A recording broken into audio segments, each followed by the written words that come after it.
What is good, everybody? Welcome in to another Bats and Bells podcast show with me, my man Dave Yarnold. And Dave, the Phillies, when you show signs of weakness, they pounce all over you. And that's what they did with Mr. Skeens. As mentioned the other night with our man Will from Pittsburgh, that this team has shown Skeens has shown weakness. And this Phillies team, you got to give this offense credit.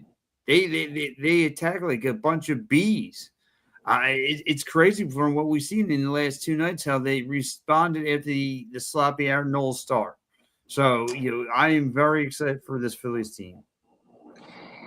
Yeah, Pat, they came tonight. They were hitting the ball. What more can you say with this team? I mean, 10 runs tonight. I mean, it is what it is. Crawford, Turner, Marsh, Harper, Bohm. I mean, all hits tonight. Everybody was hitting the ball. Home runs galore. Turner hit the 3-run bomb. Bohm went 2-run home run. Marsh had a home run. And Turner a huge game. Crawford, 2 RBIs. They're rolling balls. They're rolling. Yeah, like you mentioned, Turner, who we were asking for him to show some kind of consistency, something to show why you're the leadoff hitter, why you're the guy, right? And then he has a game like this tonight, right? And as a late, he's been hitting the ball better, right? The warm weather, he's adapted to. As the weather is getting hotter, so is his bat. So that's a plus to see. Like I said, Phillies with a humongous. Just when it looked like this, where the Pittsburgh Pirates were trying to stay at arm's length, the Phillies go and run away with the W. And you got to be excited for what this Phillies team is. Yes, does the Pirates have a bad bullpen? Sure, they do. Is Skeens not what he was from a year or two ago? Something's changed with him dramatically, but this Phillies team, like I said, you show signs of weakness. You show that there's blood in the water, and they're going to be like sharks. They're going to get on top of it. Well, it's funny. I heard something today that it kind of blew my mind a little bit. The last time Phillies faced Skeens, they got to him the last time too, and he's not been the same since the start. So I don't know what's going on with him, but he's fallen like a little bit here and there from the last few games that he's pitched. Yeah, he's just not the same guy. He's just not the same pitcher as he once was. You know what I mean? It's and that's, to me, Pittsburgh's bread and butter. Yeah. Without him, it's like they're back to mediocre world. Mm-hmm. Yeah, I mean, credit, they got some talent, but still, I mean, as far as pitching, that's their bread and butter. Yeah, Paul Skeens tonight, 4 innings, 6 hits, 8 runs, 7 earned runs, 2 home runs, 5 Ks, 2 walks. Not a Paul Skeens day for him, that's for sure. No, and the Philadelphia Phillies took full liberties on Paul Skeens tonight. What a performance from this Phillies offense. Again, last night was not but a bunch of small ball. But you got a lot of power hits mixed with small ball tonight. Happy Dirt says Phillies are on the way, effing back, baby. They are bleeping back. So yeah, Happy Dirt. I'm excited for what this Phillies team is. Right? Again. Weeks ago, we were looking at this team as to be just a wild card team, if that. And here they are. And the Atlanta Braves now gets more than ever checking the side mirrors, checking the rear view mirrors, because the Phillies are right there. They need 2 relievers and a spot starter. Dave, what do you feel? Yeah, I agree with that too. They still need a number 5 starter. That's definitely what they need. Wheeler tonight, 4 2/3, 9 hits, 4 runs, 1 home run, 10 Ks, 1 walk. Not a typical Wheeler night. His pitch count was kind of high, but at the same time, you had 2 solid performances last night. Sanchez and Wheeler, they are your 2 best starters, and pretty much when they pitch, you're guaranteed to win. This one's for me because Happy Dirt says Nola can't be on the roster in October. He'll be here. There, Happy guys. Nola's not going anywhere. I don't care what anybody says. He's still going to be your 3rd or 4th starter. I mean, Luzardo and then Nola. It's going to be Sanchez, Wheeler, Luzardo, Nola. That's your top 4 right now. Yeah, Nola ain't going nowhere. Unfortunately, he's got. If you kick him off the team, just remember you got to eat that big contract That's that a you huge guys. contract to eat. Yep. So it goes with it. So if you go flush him down, you might as well throw a couple hundred million, a lot of Benjamins down the toilet. Yep. So I mean, listen, I get everyone's concern, and you listen. It's going to be a 3-game rotation anyway, especially in the wild card round. We probably won't have to deal with him if it's going to be a best out of 5. Hopefully, you won't need him. But speaking of Pittsburgh, we have a certain radio legend in the background there, Dave Arnold. We Do have we? the man. Yes, we do. The man, the myth, the legend out of Pittsburgh. He probably wouldn't hop on here with a hoping for a better Paul Skeens night, but I gotta go right to the man, the legend himself, my man, John Phillips. John Phillips, you catch him on his Steel City Sports. John, what's How you going on, buddy? how you doing, Pat? How's it Good, going good, tonight? good. So you're with me, my buddy At the Dave Arnold. showstopper. Okay, But all Yeah, right. yeah. Let's call him SS for short. I like that. I like that. How are you, sir? I'm all right. Could be super sexy. Could be super sweet. We'll take it as it comes. It's yeah, Paul Skeens. It's been rough. It's been a rough season for him for sure. And boy, have the Phillies turned it around. Wow, have Yes. they turned it around? Amazing when you switch a manager early on. And I mean, I don't know what they're way above 500 now with this guy in charge. Donnie But Baseball. Donnie Baseball. yeah. I mean, it's and but I'm a firm believer that if the Phillies are playing well, that's good for baseball, especially for the National League. Um, they're just they've always been a good franchise that has always been competitive. And has obviously they've won world championships and have always been I've always thought Philadelphia was a very good baseball city.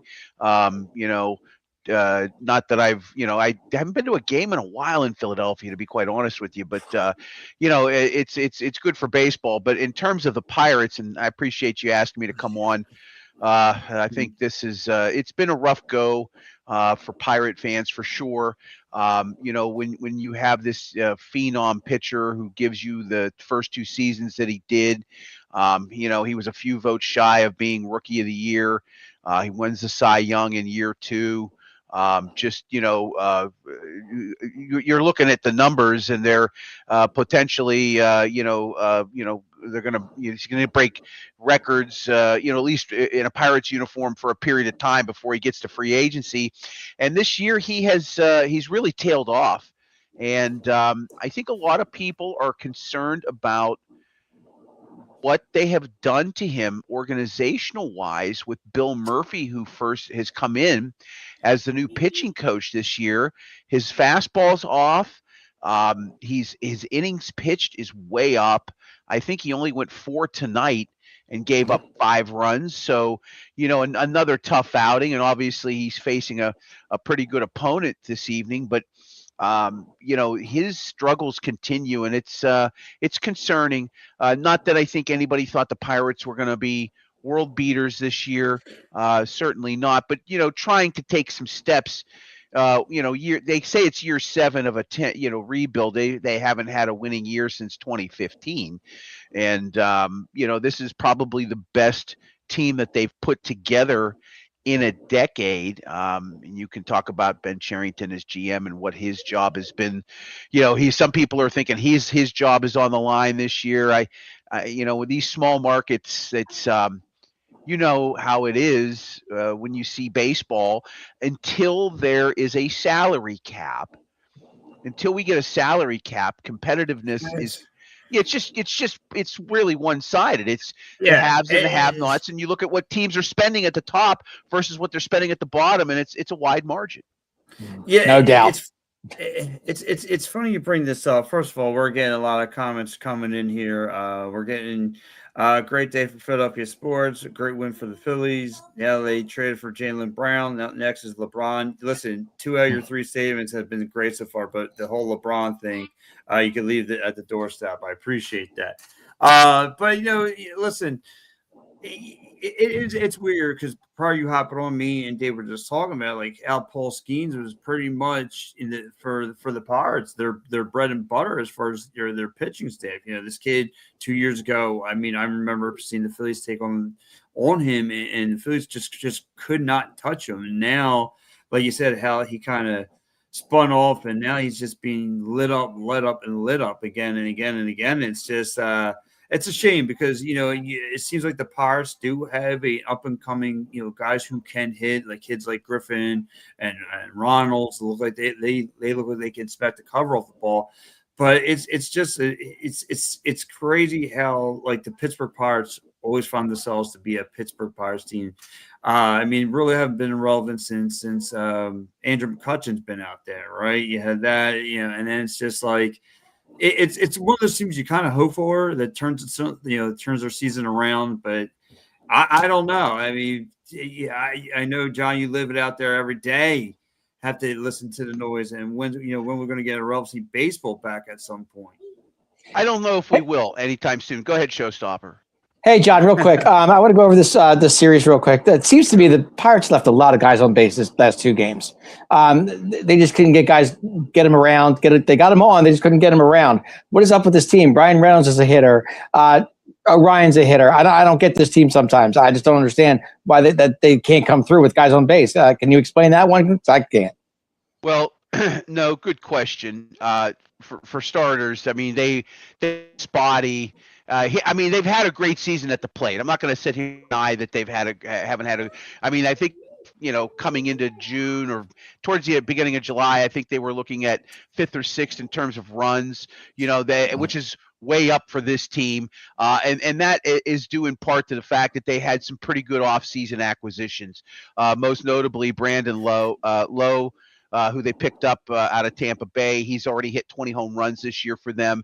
It's been spectacular. You mentioned Connor Griffin, Pat. 19 years old. They brought him up in early April, or mid-April, a couple weeks into the season. They gave him a big extension, which he was, I'm sure, happy to sign. I think it was like $130 million. Keeps him here for like 8 or 9 seasons, which is great. And I think he'll develop into not just he's a top prospect, obviously, but I think he'll be a solid major league player. But they have struggled, Showstopper, for whatever reason. The last couple years, with last year especially, I mean, Skeens I think finished the year 11-10, but they couldn't score runs for him, and they had 11. They had 11 left on base tonight, which obviously does not help in a 4-run loss. But I think it just goes back to I think it's just timing, really. Again, just not another night where they just had a bunch of guys on base and they just couldn't get them around. I mean, they did score 6 runs tonight. They did. Which would win you quite a few games during the course of a season. But boy, Paul Skeens now 9 consecutive starts, not a single win. When he was a rookie 2 years ago, his fastball topped out at 101 and change. Okay, he hit 95 tonight. Something's wrong with him. They've done something with him that mechanically is not the same. I think, you know what I mean? Like they've done something with him in terms of how he's throwing the baseball, because he's down 6 miles an hour. He does not look the same. I think this is one of the worst stretches for anybody who's come off a Cy Young to have 9 consecutive starts without a win. It's like, it's getting towards unprecedented levels right now, and there's definitely a panic button that's being hit quite a bit here in the city. Well, pitchers do go through that. It does happen from time to time. I've seen it many times before. How many times Cole Hamels get guys on? I mean, couldn't get run support, and get the loss. So it does happen. Real quick, I want to go with that Marcell Ozuna trade. Was that or pickup? Was that a bust, or do you think it's just the way it is what it is? I mean, I think it is what it is. You know what I mean? You can't hit grand slams every single time when you're a market size like the Pirates are. Okay. I'm just speaking from covering teams from 20, 30 years ago. Guys are very obviously money is a big factor. Okay. Money's a big factor, right? How can I get the most amount of money out of somebody in a free agent when I'm a free agent? But I'll tell you another factor for these guys, and I hate to say this, and this was even true 25 years ago. The nightlife here in Pittsburgh ain't great. Mm. It sounds crazy, right? It sounds crazy to say something like that.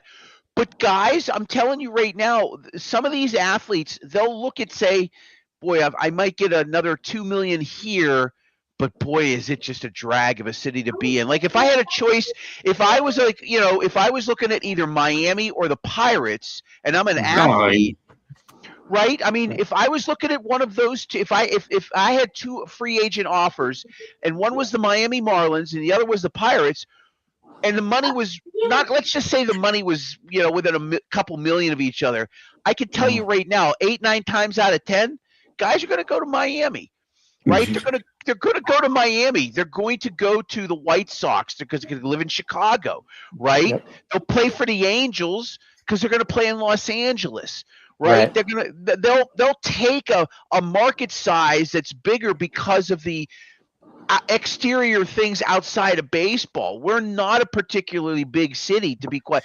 My God, I was just in Dallas last week. The airport's larger than the actual city footprint here in Pittsburgh. This is true. This is true. I mean? I mean, our city has changed over 25, 30 years. It's not as lively. I mean, the North Shore has been built up, but the Strip District used to be something. The South Side used to be something. Those two areas of the Pittsburgh city, that's it. You're going to a suburb. I don't think Marcelo Zuna's hanging out in Wall, Pennsylvania. You know what I mean? Yeah. He's not hanging out in Turtle Creek on his weekends. He's not going out to Westview or anything like that.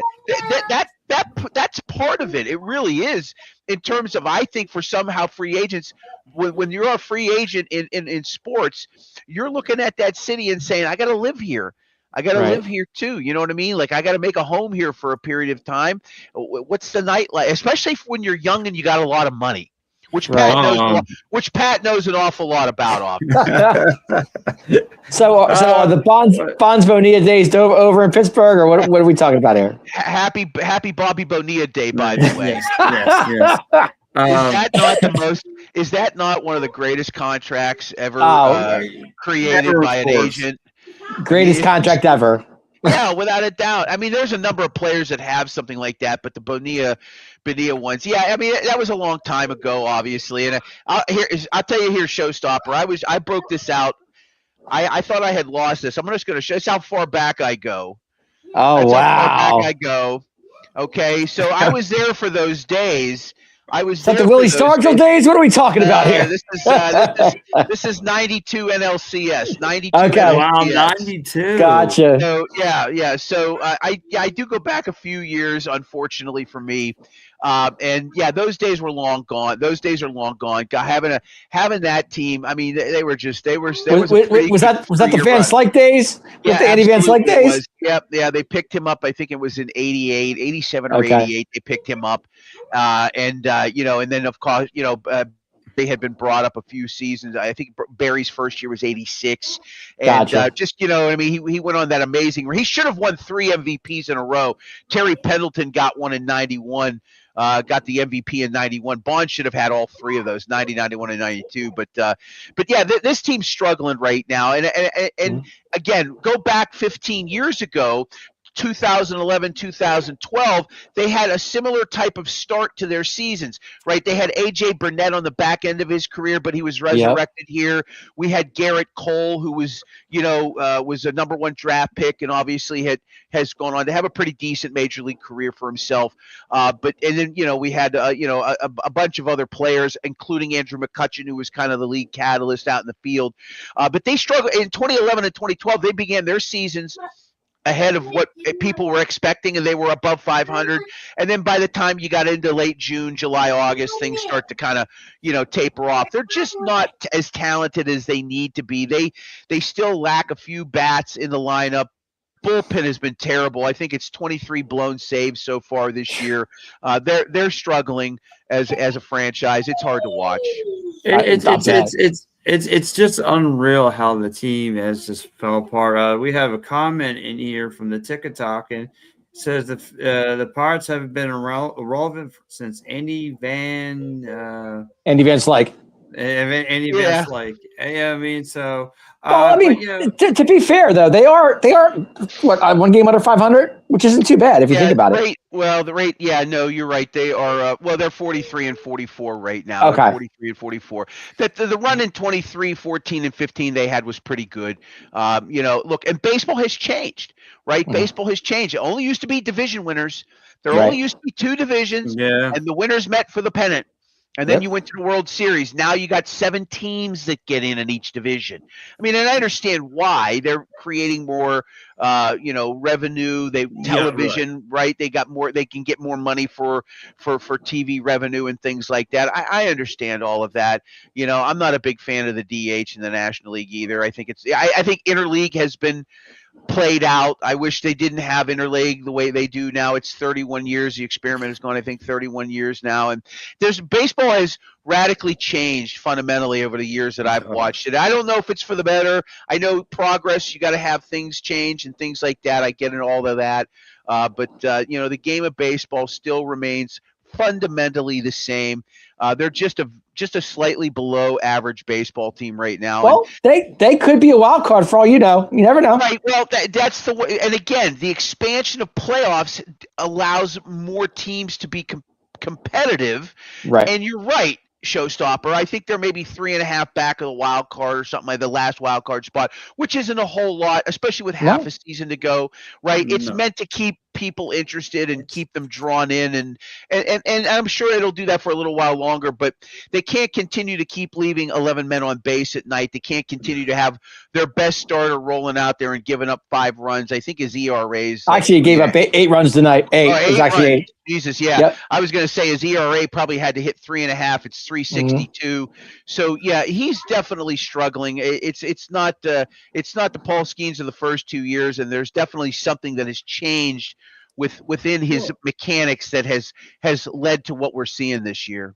Well, is that coaching? Partly, sure. Yeah, I mean, absolutely. I mean, they made a coaching change at the beginning of the year. They definitely have had that element. I'm sure there has been something to that you can say is part of all of this. But his fastball 2 years ago, clocking at 101, it's now about 95, 96, and that's something's not right there. Something's not right. How do you lose 6 miles an hour at the age of 24? Or 23. Right. That's a big drop off, Pat. It really is. And then you have to blame the pitching coach. And get to my guy, Shooter McGavin, chiming in from Boston. He goes, I like the trade for Boston today. We're getting Paul George. Listen, you can have Paul George. Keep that old man. But anyway, listen, to talk more about it, it's just – it is crazy. You have a kid named Skeens. Like I said, if this continues to go, trust, believe, another team will look to change that to get back to what he was, and they may need a change of scenery if they don't fix this problem now. And two, like again, this is a Phillies team now on their second go around with a baseball coach that needed this change. It's like you said, Rob Thompson's message was not getting across to this team. Some round reason, they listen to Donnie Baseball. They like Don Manning's message, and look, a lot of players know if you're not going to respond to this coach, then it's the players at some point. Then the players have to get moved, and you're spending too much money on the Harpers, the top part of your lineup for production. Still, you're paying Aaron Nola. He's probably the weakest link right now on this team. But like I said, the Phillies have found themselves right in the rearview mirror of the Atlanta Braves. I didn't see this going to happen, but they did. They made it themselves irrelevant. Still, I don't think they have what it takes to hang out the Brewers or the Dodgers. Well, I'll say this much. Bryce Harper's having a pretty damn good season. They're 11 games above 500 right now, right? As Harper goes, I think this team will continue to go. You pretty good pitching rotation overall, and they have responded to the new manager change. The manager change. I mean, they're only 2.5 back of the Braves, who have just been on fire all season long. Right? Braves did win tonight, so they won 5-1. Yeah. Okay, but still, even just a couple games back off that horrible start, and then you make the change that you do, and then all of a sudden, everybody catches fire.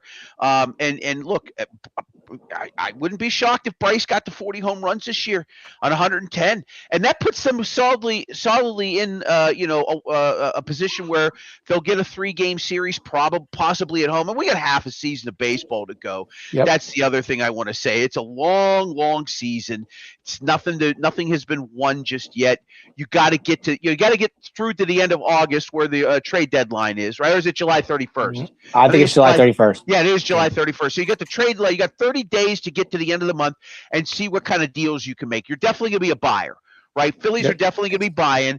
I personally, I think it's an arms race once you get to September and October, right? It becomes about pitching, but and you also want to have an extra stick somewhere along the way. But if they can add another arm, if they can solidify a bullpen a little bit further with some middle relief or something like that, the Phillies will definitely be buying at the end of the month. If they keep this up, there's no question that they shouldn't. Or that they should absolutely go out and be buyers. But we got 3 months of baseball ahead of us, folks. So let's just take it easy here. yeah. Listen, we'll definitely take it easy. But John, in your eyes, is Duran the best closer in baseball? Yeah, probably. Right. I mean, you could make that argument for sure. Again, it's having that. It's become such a specialty thing, like in pitching today, right? You got a middle reliever, you got a setup man, you got a closer, right? I mean, you had closers 30, 40 years ago, but they could give you a couple innings. A closer now is you 3. You see, you want 3 batters, get them 1, 2, 3, and done, right? You're not pitching past an inning these days. So everything is real specialty, and I don't like that. I don't. I talked a little bit about this with a friend of mine who's a baseball historian. Covered the Pirates for more than a decade. He covered the Texas Rangers for almost 10 years in his career. We talked a little bit about how just fundamentally the pitching end of things has completely changed in 50 years. You look at the 68 season was that real rare moment. We had Bob Gibson throw a 1.12 ERA that year. They changed the height of the mound. But you even look at guys from 40 years ago, complete games. You virtually don't have them, right? You almost don't see them. I mean, very rare. Yeah, it's very rare. I'm trying to think of the young man that's pitching for you this year. He's got 6 or 7 complete games. Probably going to win the Cy Young by the end of this season. Oh, Chris Sanchez. Yeah, thank you. I saw him in Pittsburgh about 3-4 weeks ago. He threw a complete game, threw 12 strikeouts against the Pirates, looked dominant. I mean, you got rare birds like that. I had to go back and look this up. He was arguably Clayton Kershaw, arguably the greatest pitcher of his era. He only had 26 complete career games. Can you even believe that? It's crazy. Can you believe that? So this kid from Milwaukee is unreal too. I think he's the real deal. The kid that was pitching tonight, you're talking about? Ms. Ross. The kid from Milwaukee. Yeah. Okay. Yeah, I've not seen him throw much this year. To be quite honest. He's insane. People are talking about him. People are definitely talking about him. But yeah, something has changed where they just, mechanically or just physically, and it's weird because again, what are the advantages of today's athletes? Nutritionists, dietary, right? Yep. Supplements, spray charts, all the advanced analytics that you can throw into a computer and tell a pitcher about each batter and situational wise versus the guys from 50, 60 years ago that went out after a game, drank all night, came back, got up the next day, right? Went out and played again. Or it's just crazy. They just pitchers today are not giving you the kind of innings that you once saw. They're not giving you the complete games that you once saw. They're not carrying you deep into games, 7, 8, 9 inning starts. And they have all the advantages that guys didn't 50 years ago. It makes no sense to me.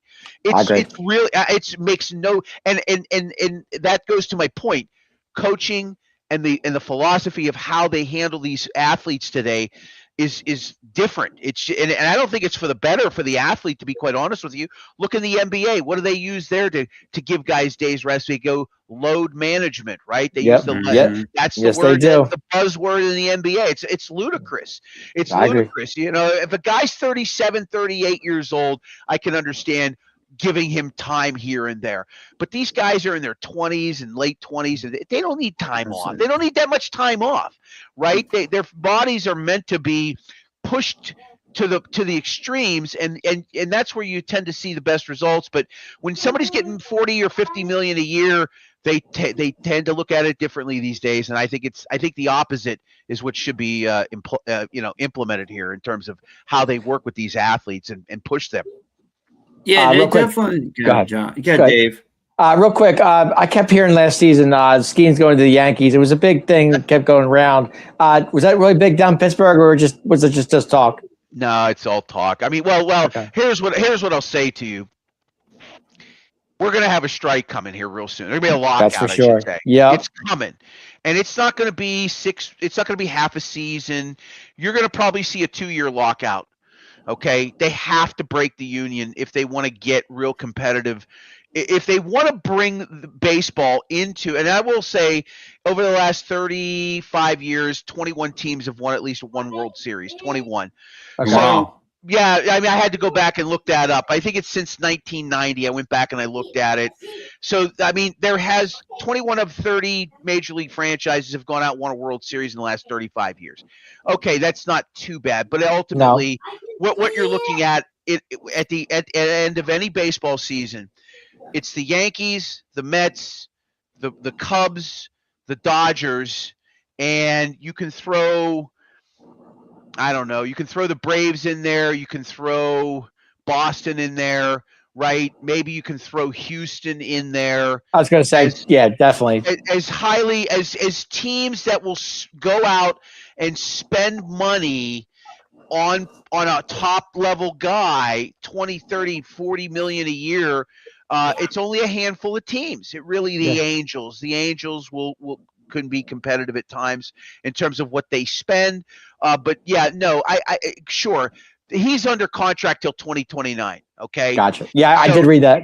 Yeah, he's under contract till 2029. And if we have a lockout, that's going to extend it 2 years further. So at some point, once he does get to free agency, he's going to test the waters without a doubt.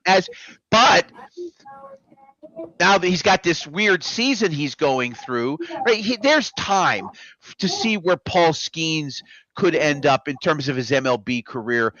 We'll see how that all plays out. But I think that there's going to be a long hiatus in terms of baseball pending once this season comes to an end. Yeah, I hope not either. But yeah, like I said, it's probably going to happen. It's going to suck. But listen, we're going to get ready to wrap this one up. All right. Because I know, like I said, this was a great Phillies and Pirates post game show. But listen, before we go anywhere, first of all, everyone, give my man John Phillips here a follow at the Steel City Sundays. Great voice. Love hearing a guy talking, pre-post Steelers content. And if you haven't made yourself, maybe right now in popularity terms, it's probably starting to trend that way out there in Pittsburgh. The River Hounds, who's won their UCL Soccer League Championship, might start to turn some heads out there. You never know. But anyway, listen, give my man John a follow. You might see him down the River Hills game or wherever out there. He's the man, the myth, the legend out there in Pittsburgh. Love hearing him talk. Tons of great guests come, with him on the pre and post Steelers shows. I can't wait to see what happens because the Eagles and Steelers get the Longhorns this upcoming football season. So not good for us. That's for sure. Got to go back to the link. You're going back to McCarthy and Rodgers is what you're doing. Yeah, well, I will say this: new coaching regime, better offensive talent. Their wide receiving room is much better. I think we actually improved at running back with Rico Dowdle, even though Kenny Gainwell losing Gainwell was terrible. But Dowdle is dialed in. I think we're going to see something from him. He's a big fan of A-Rod 8. It's his last go, by the way. Former Cowboy. So yeah, but I all things considered, this is it for Aaron Rodgers. I think this is the year they break this whole thing where I think they'll get to the playoffs. I think they'll win a playoff game at least. And I'm just going to say it here, and I don't care what anybody says. Thank God Mike Tomlin's gone. I was just going to ask you about that. Is Pittsburgh happy he's gone? Yeah, I mean, it's a mixed mixed reaction of sorts. He had to go. He should have probably been. The Steelers don't fire ananybody, by the way. They don't fire anybody. No, they do not. Dan Rooney told Chuck Noll it's time for you to retire. Bill Cowher wanted more money. Ownership said no. He stepped down. This particular owner, Art Rooney II, not his father, was never going to get rid of Mike Tomlin. Mike stepping down, thankfully. It was 3 or 4 years past this should have happened 3-4 years ago. But wait a minute. Tomlin had the key to the city. Are you kidding me? Right, Come on. He absolutely did. Well, but you have to remember, and he did have the key to the city. You're not wrong, but you have to. And then again, if you're outside this Pittsburgh bubble, he was handed a Super Bowl winning franchise roster.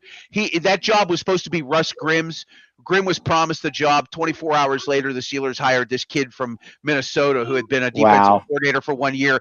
He won a Super Bowl, went to his second with a roster that was put together by Bill Cowher. And then after that, he never really got the magic. He had good teams between 2016 and 2019. He had a real talented roster, but they could never win, and it was large in part because of Mike Tomlin. Gotcha. So there you go. So it is wild because, as an Eagles fan, again, as an outsider looking at the Steelers for so many years, everyone thought Mike Tomlin's a great coach. But you listen to you and Bill and Ed saying, pump the brakes because you're not living in this bubble where he gets you to the playoffs. But that's as far as the song goes. So, listen, look, everyone thinks the Eagles are going to be able to be this bounce back team. There's going to be a lot more question and answers. Is the O-line going to be 100%? Is, Jalen Hurts, now he's not going to have a bread and butter prima donna, number one wideout option to go to an A.J. Brown? Is Devontae Smith's going to pick up the carry? And all these tier 2 wideouts is Hollywood Brown, Elijah Moore. And will Barkley stay healthy is the question. Makai Lems he's got the wideout core has got to make up some major production for what you just lost. So and again, the more questions are answered. Is Jalen Hurts this guy who can ball out with 2-tier other than Devontae Smith, second tier wideouts? Can he ball out or is he just had enough stuff to cook in the in the kitchen with? So John, real quick, I want to thank you for George Pickens. I appreciate that. It means a lot. Hey, listen, if he can keep his ego in check, he's a talented kid. I'm surprised he's still playing on the franchise tag. It's blowing my mind. I'm loving every second of it, but I'm surprised of it. I really am. He's got talent. He's really just a gifted athlete. Yep. He's like a lot of these modern day athletes. They're malcontents. They're worried about what's said about them on social media, or they don't get the ball enough. Any number of factors. He's a talented kid, and he look what he did put up number wise last year in Dallas. He was he had a great quarterback too. So he did. He had a pretty good quarterback thrown to him, and that doesn't hurt. That does not hurt, without a doubt. All right, Pat, showstopper. No. You guys are the best. Pat, anytime. I'm here for you, buddy. Okay. Well, I appreciate you. I love you to death. Same. And look, I love you. Listen, same. You're always welcome to the show. I might have to make you a mainstay at this point. But yeah, listen, it's funny. You guys, will you please stop telling me anything about LeBron coming here? I do not want to hear about old LeBron coming to Philly. With Jalen coming here, LeBron might change his mind and say, "I want to be a Sixer." I don't know. Did you see the meme yesterday on X of the young African American kid hanging onto the airplane saying that's LeBron James trying to catch the flight, his dad's flight on the way? I said the internet never loses, man. It never loses. That's great. It's so good. Yeah, it's like the proposal in the Empire State Building. What was that about? Wow. He's not coming to Philadelphia. He's either going to play in Cleveland or Golden State. I think that's the two he's going after. I think so too. Listen, he could join. He could be like the rest of those guys and hop. Listen, they need to bring the super squads back and all that stuff. But I know one thing, John. Celtic fans are not happy campers right now. Yeah. Sure, they'll be all right. They'll be all right. I think so. They'll be all right. Good to talk But to you guys. listen, Appreciate you having me on tonight. I really do. John, again, and for everyone who's checked out the show, guys, make sure you give my man John Phillips, following all the social medias. Make sure you get ready to rock and roll this, upcoming football season. You can catch John on post game shows. I love all this stuff. Like I said, brings everybody to the show. As you can see, my little man checking in. There he is. My twin checking in on me. So. But, guys, we're going to get ready to call it. And, Dave, I'll catch you tomorrow. So, again, guys, for me, my man Dave. John, always a pleasure. And my man John Phillips. Give our guys here a follow on their social media, whether it's the TikTok and the YouTube or Facebook. Give those guys a check and make sure you can make friends and give all of them their follows. All right, everyone. I'll catch you later. See you. Bye-bye. Later. Later.